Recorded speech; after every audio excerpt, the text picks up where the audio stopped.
En cette veille de Noël, les commerçants sont dans la morosité. Ils se plaignent de l'absence des clients. Un forage pour le quartier Gbagba dans la commune de Bingerville finit donc les longues distances pour avoir accès à l'eau potable. Et puis, bonne nouvelle pour les étudiants des universités publiques au Nigeria. Les personnels enseignants mettent fin à 9 mois de grève. Madame, Monsieur, bonsoir et merci d'être une fois encore avec nous pour vous informer sur UFC Africa TV. 24 décembre, c'est la nuit de Noël. Les yeux des enfants et même ceux de certains adultes brillent de mille feux dans l'attente des cadeaux apportés par le Père Noël.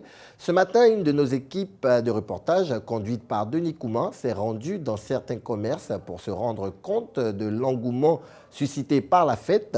Le constat, nous disent-ils, n'est pas reluisant. C'est à peine si les commerçants ne se tournaient pas les pouces, faute de clientèle. En cette période de fête de Noël, les parents parcourent les marchés pour effectuer différents achats. Jouets, vêtements, décorations, sapins de Noël. Ce sont autant d'objets qui sont recherchés pour célébrer la naissance du Christ. Cette année, il est constaté que les parents ne se bousculent pas comme à l'accoutumée en pareille période. Cette année-là, on ne sent pas la fête comme les autres années. Franchement, on ne sent pas la fête comme les autres années. Les autres années, à l'heure là, le marché est mouvementé, les clients sautent un peu de partout. Mais cette année-là, s'il y a une cliente qui vient, il faut attendre au moins 10 minutes avant d'avoir une deuxième cliente. Ici, l'allée là, c'était trop bourré, il y avait un embouteillage, mais à l'allée là, il n'y a pas marché. Mais on fait avec.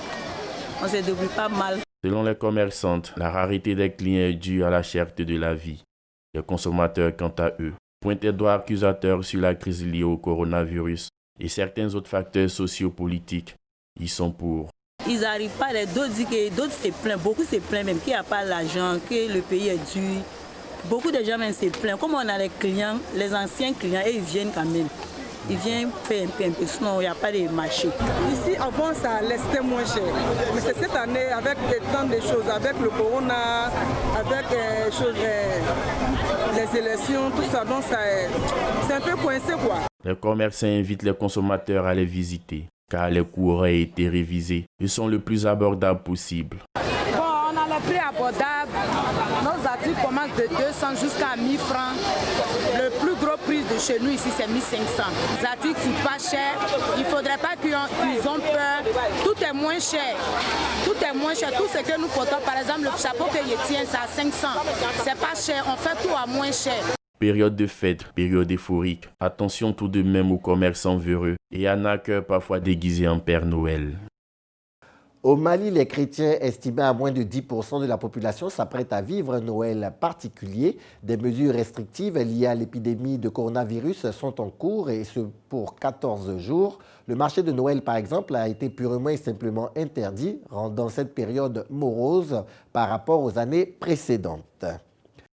À Gbagba, c'est dans la commune de Bingerville, à la périphérie d'Abidjan. Là-bas, le Père Noël est descendu avant l'heure dans sa hotte, un forage qui a coûté 6 500 000 francs CFA et qui permettra de desservir le quartier en eau potable. Henri Niamke pour le reportage. Ce forage d'un coût de 6 millions de francs et demi est construit sur un terrain de 3600 mètres carrés. Il doit desservir le quartier Gbagba en eau potable et contribuer aux travaux de construction de la grande mosquée de la ville. C'est ce qu'a indiqué le chef du village de Gbagba, Drissa Fofana. Le député maire de la commune de Bingerville, Issoufou Doumbia, fils de ce quartier, a rassuré la population de Gbagba de la réalisation des plans de développement promis par l'exécutif. Il les a également exhortés à la patience de la concrétisation de ces plans de développement. À Yopougon-Ndokwa, on se demande si les locataires du cimetière reposent vraiment en paix. Leur dernière demeure est dans un tel état de délabrement avancé qu'il n'est pas passé inaperçu aux yeux de Christian Gokra. À Yopougon-Ndokwa, le lieu de sépulture n'est pas entretenu. Des herbes folles à perdu de vue. Sous la broussaille, des pierres tombales qui se sont effondrées, faute d'entretien. Un cimetière laissé à l'abandon, au grand désarroi des familles endeuillées. Nous n'aurons pas même. À quoi ça là, les gens meurent pour venir au cimetière, c'est difficile. Voilà, comme ça, c'est pour moi-même. C'est ça ici venu. Le chef a décidé qu'on vient pomper avec les médicaments. Hein? On pompe et puis, une fois si c'est sec, on va essayer de débroussailler un peu. Avant-hier, nous avons cotisé presque 700 000. On a envoyé Caterpillar pour nettoyer Le type a pris l'argent pour la fille. L'entretien, c'est le chef du village. C'est pour lui le cimetière. C'est lui qui gère. Dans ce cimetière, pas l'ombre d'un agent pour le garder en bon état. Ici, l'entretien coule de la seule bonne volonté des riverains comme Conan Yao. Voilà comment c'est.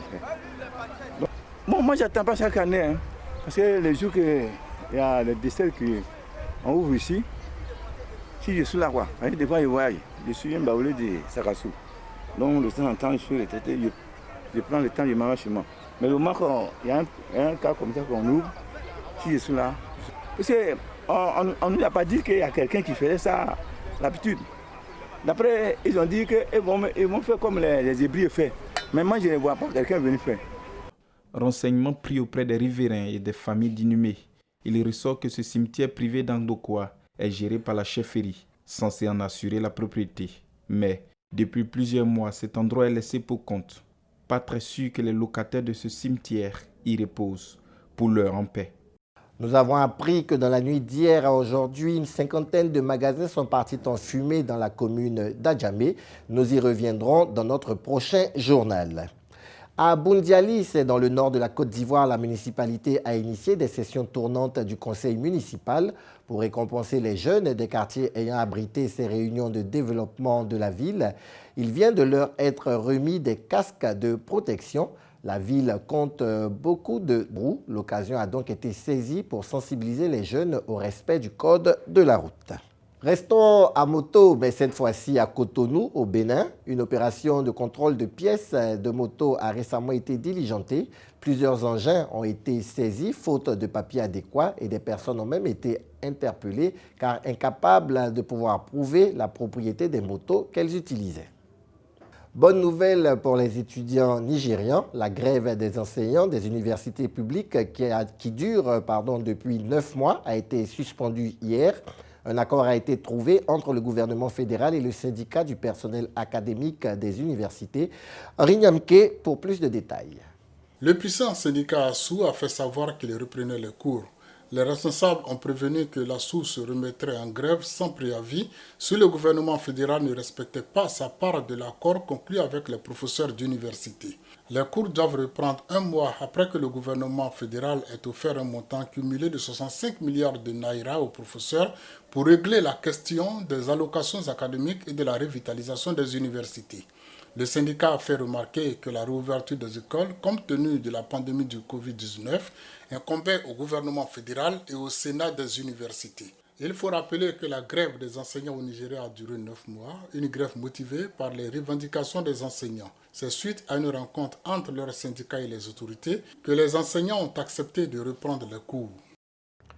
À Madagascar, en juillet dernier, dans le but de stabiliser les prix de la vanille et d'assurer un juste revenu, le gouvernement a décidé de recourir pour la seconde fois consécutive à la fixation des prix en imposant le tarif minimum de vente de 250 $ américains le kilo de vanille prête à l'export.